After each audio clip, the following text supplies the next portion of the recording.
So இந்த veins தெரியக்கூடிய நபர்களுக்கும் வெயின்ஸ் விசிபிளாக இல்லாமல் அதனால் காலில் இருக்கக்கூடிய இதே மாதிரி சிமிலர் சிம்டம்ஸ், இப்போ வேரிகோஸ் வெயின்ஸ் இருக்க பேஷண்ட்ஸ்க்கும் கால் வீக்கம் வரலாம், காலில் வந்து தோல் கருத்து போகலாம், புண் வரலாம், ப்ளீட் ஆகலாம், பிளட் கிளாட் வரலாம்.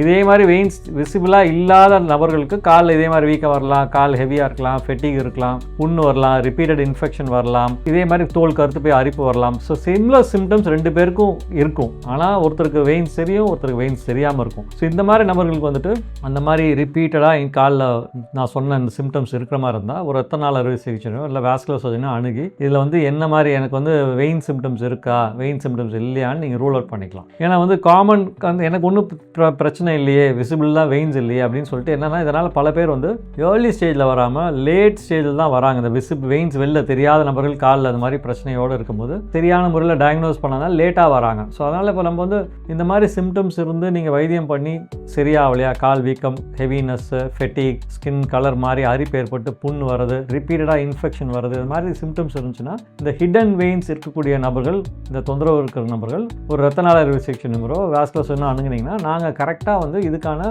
டயக்னாஸ்டிக் மெத்தட்ஸ் இதை எப்படி கண்டுபிடிக்கிறதுங்கிறத நம்ம கண்டுபிடிச்சி சிம்பிள் டாப்லர் ஸ்கேன் பண்ணாலே நம்மளுக்கு தெரிஞ்சிடும் காலில் வந்துட்டு எந்த வெயின்ஸில் நான் சொன்ன மாதிரி 3 லெவலில் வெயின்ஸ் இருக்குது. சர்ஃபேஸ் வெயின்ஸு, அது கீழே இருக்கக்கூடிய வெயின்ஸு, அப்புறம் எலும்புக்கு பக்கத்தில் கூடிய மெயின் வெயின், இதில் எங்கேயாவது பிரச்சனைகள் இருக்காங்க நம்ம கண்டுபிடிச்சி அதை அணுகி அதை இன்றைக்கி சிம்பிளாக out patient method, simple advance treatment, ஆனால் ஊசி வழியாகவே இது கரெக்டாக அப்ரோச் பண்ணி early recovery within 1 day 1 hour 2 hours இல்லைன்னா ½ டேயில் ரெக்கவரி ஆகி இதுலேருந்து நீங்கள் மீளக்கூடிய ஒரு வாய்ப்பை நீங்கள் தெரியாதனால நீங்கள் அதை பயன்படுத்திக்க மாட்டேங்கிறீங்க. அதனால தான் வந்து இந்த ஹிடன் வேரிகோஸ் வெயினை பற்றி இன்றைக்கி நான் வந்து ஒரு டாப்பிக்காக சொல்கிறேன்.